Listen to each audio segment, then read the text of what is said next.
Policia, cuinera, biòleg, matemàtica, infermera, periodista, electricista.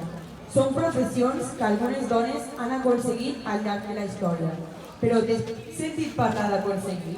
Des de quines professions s'aconsegueixen?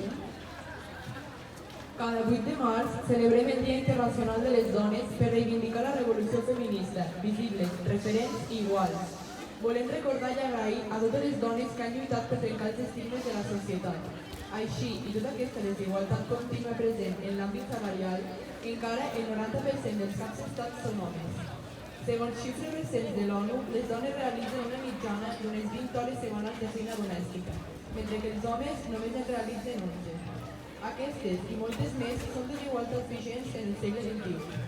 Molts homes se solidaritzen amb la problemàtica de les dones, però s'impliquen, prometen, però porten a cap les seves promeses.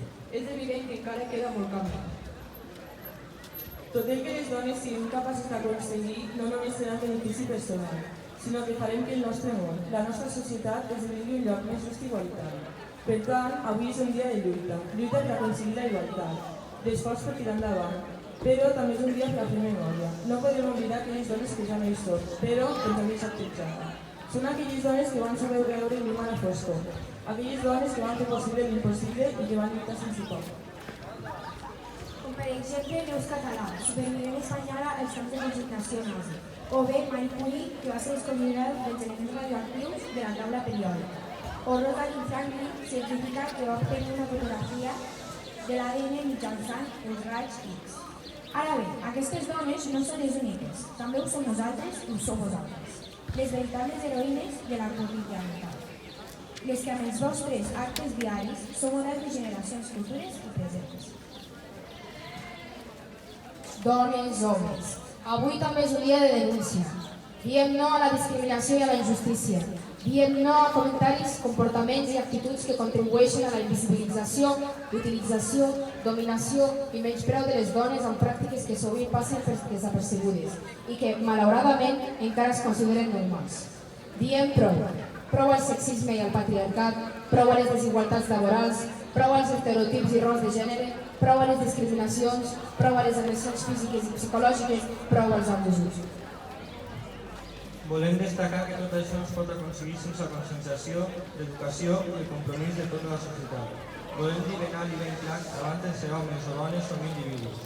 Som persones i com a tals hem d'actuar. Per acabar, volem recordar les paraules de dones que han estat, són i seran un referent. Neus Català. Molta gent creu que lluitar és agafar una arma, però lluitar és unir-se per defensar una idea. Simone de Beauvoir. Ningú neix dona, s'arriba a ser. Nancy Fraser. Estem lluitant contra el patriarcat, però també contra aquests feministes que ens porten pel camí equivocat. Simone Weil. La igualtat entre els sexos no és la negació de les seves diferències. Virginia Woolf. No hi ha barrera pal ni forrellat que puguis imposar a la llibertat de la meva ment. Alexia Putellas. Nenes, noies, dones. En el món del futbol, de l'esport i de la vida en general, els valors es faran triomfar. Lluiteu amb respecte i esforç i aconseguireu tot el que us proposeu. Sentiu-vos com jo, orgulloses de ser persona, esportista i dona.